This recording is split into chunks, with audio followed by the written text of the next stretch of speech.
This week, we will be discussing how feminist philosophy re-envisions ethics with Joan Tronto's In Ethics of Care and Rosemarie Garland-Thomson's Misfits, a feminist materialist disability concept.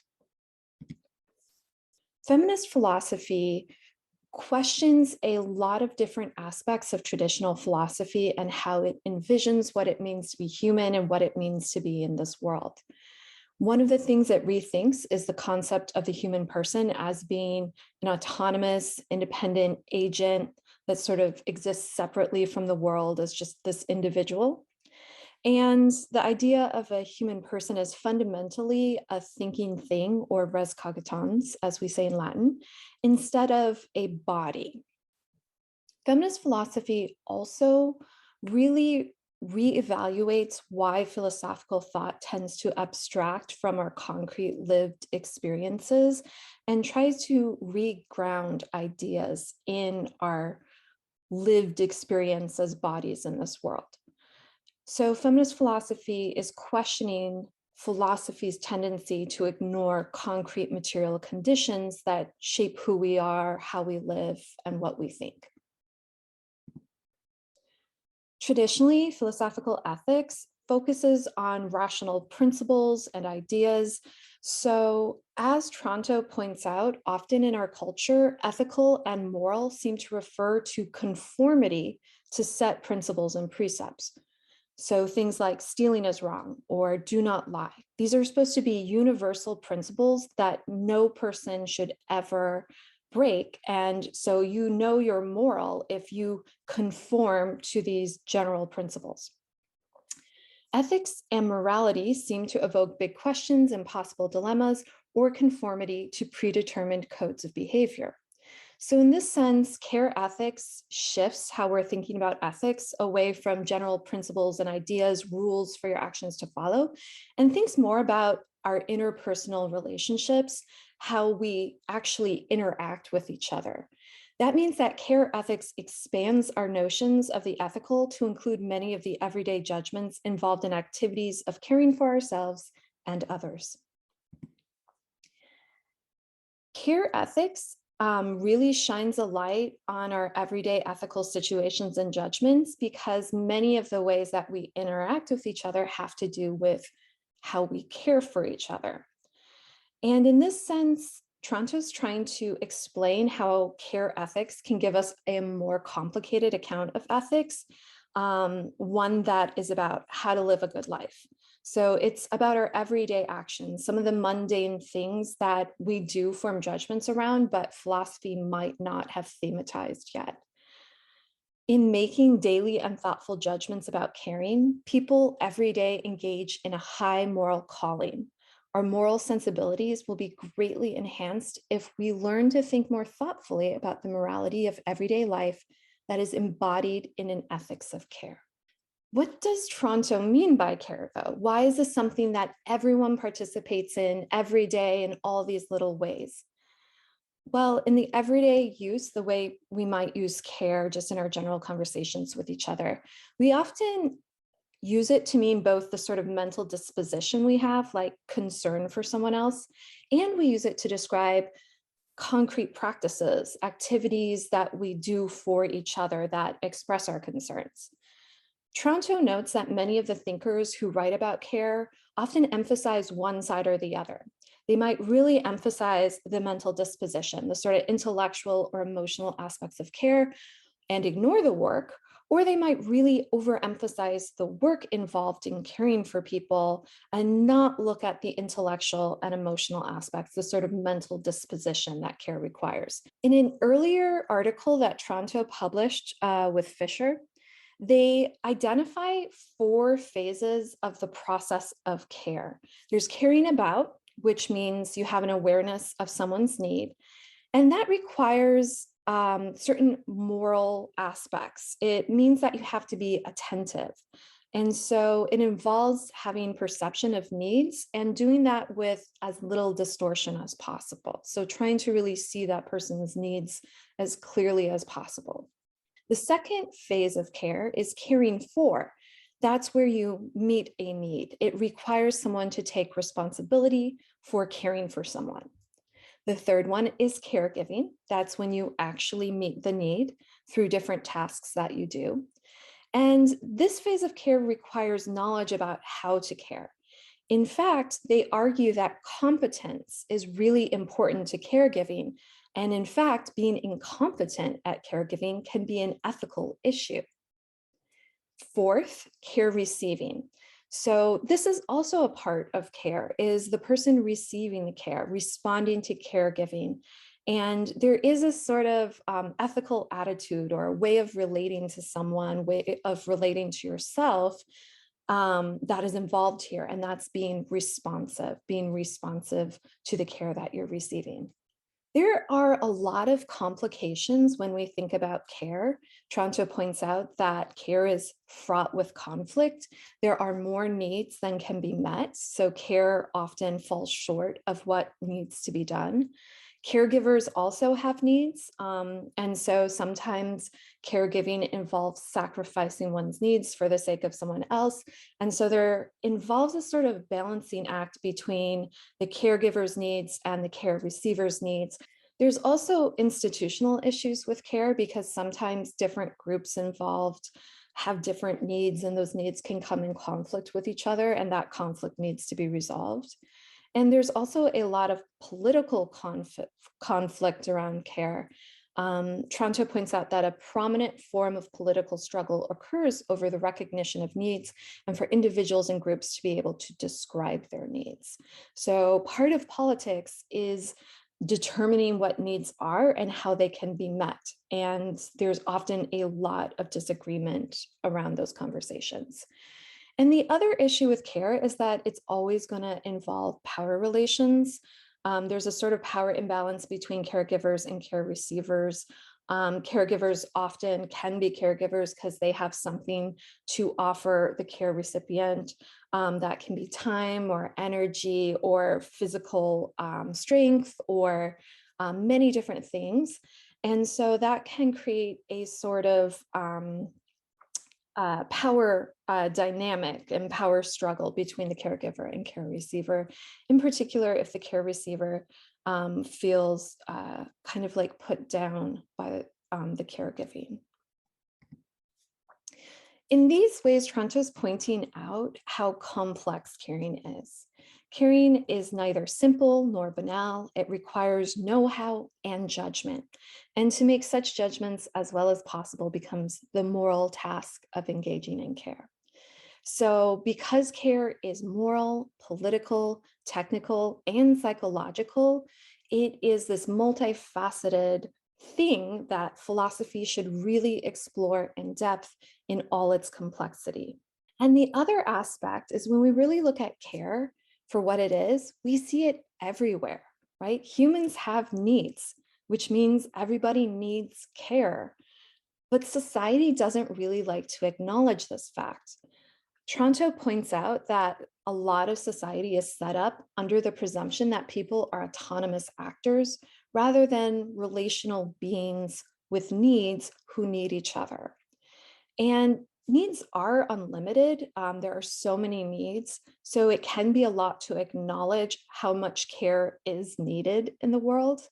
And the other aspect is sometimes when people think about care, they think about it only in terms of private interactions. They place it in the private sphere and not the public realm. And that means that it doesn't receive the same sort of consideration. And Tronto also points out that when we acknowledge care, we acknowledge vulnerability, the fact that people do need things, that we all need care and will need more care throughout our lives, particularly if we get to reach old age. And so there's this struggle with our mortality and our vulnerability that creates perhaps this need to push away care and not think about it.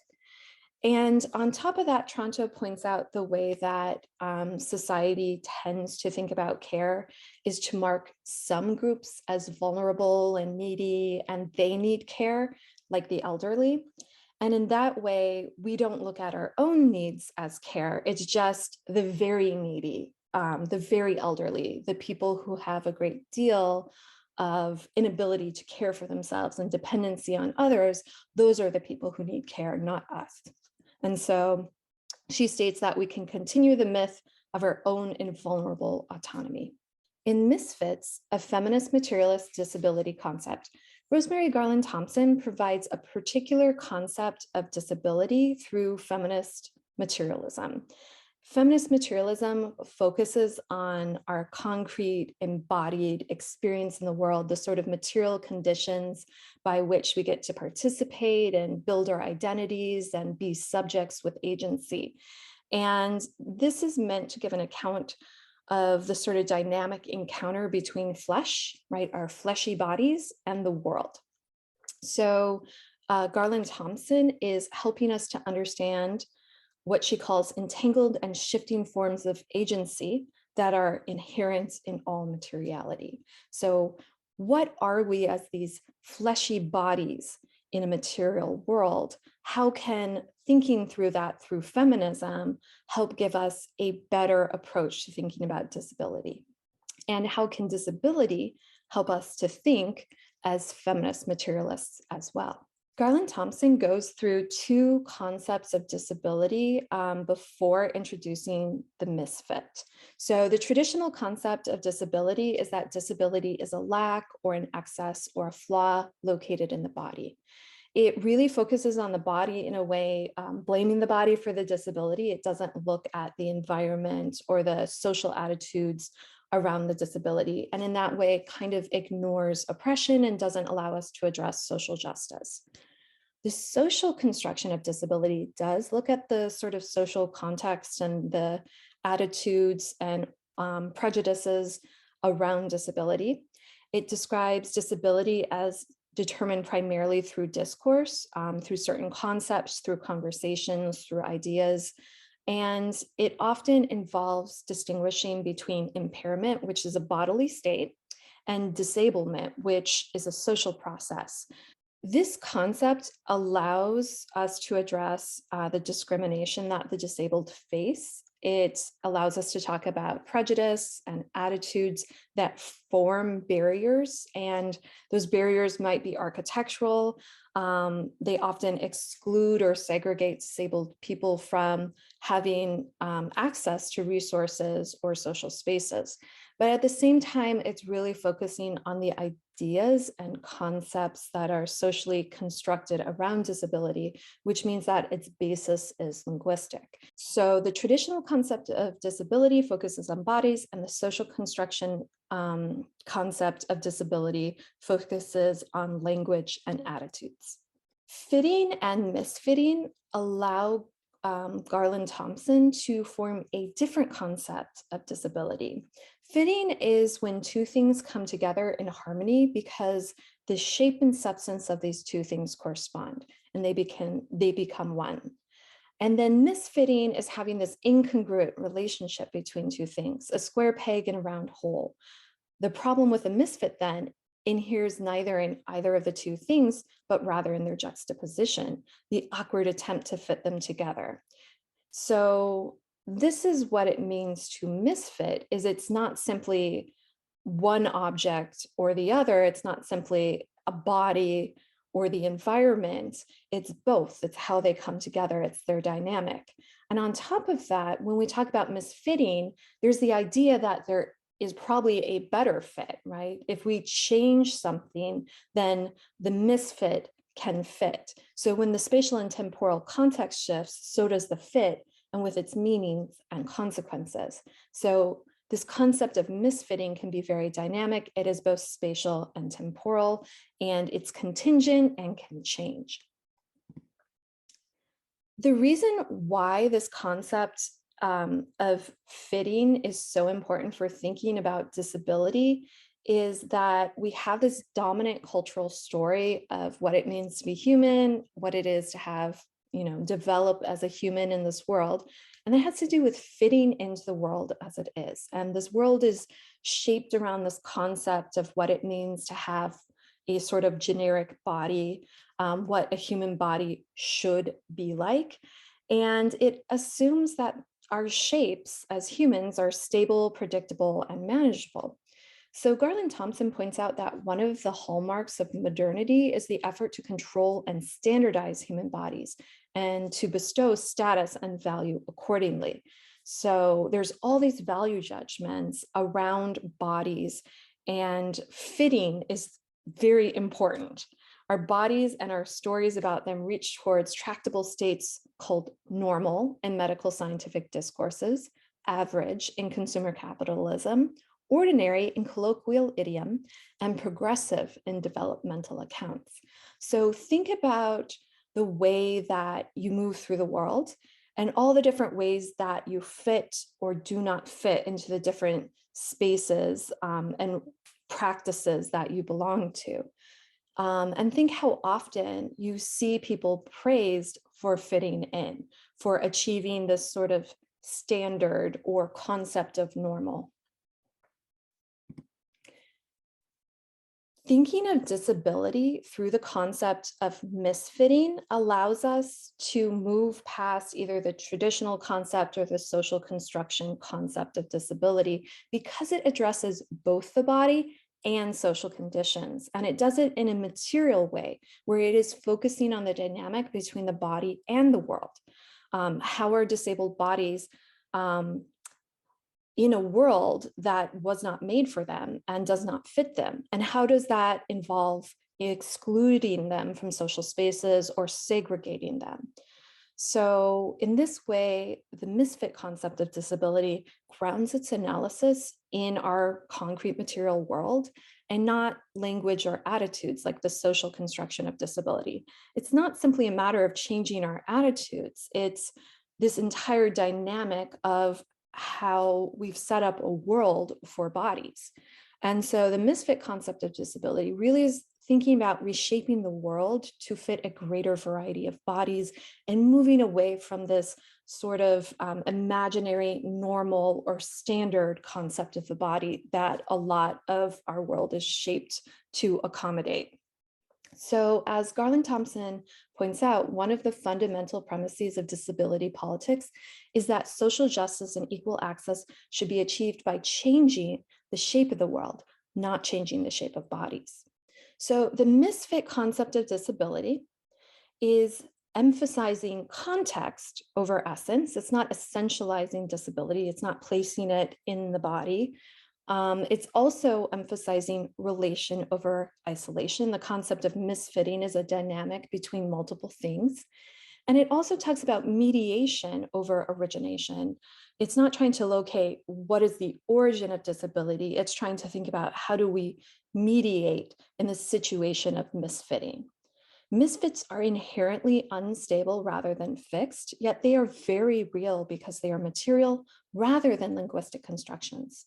The discrepancy between body and world, between that which is expected and that which is, produces fits and misfits.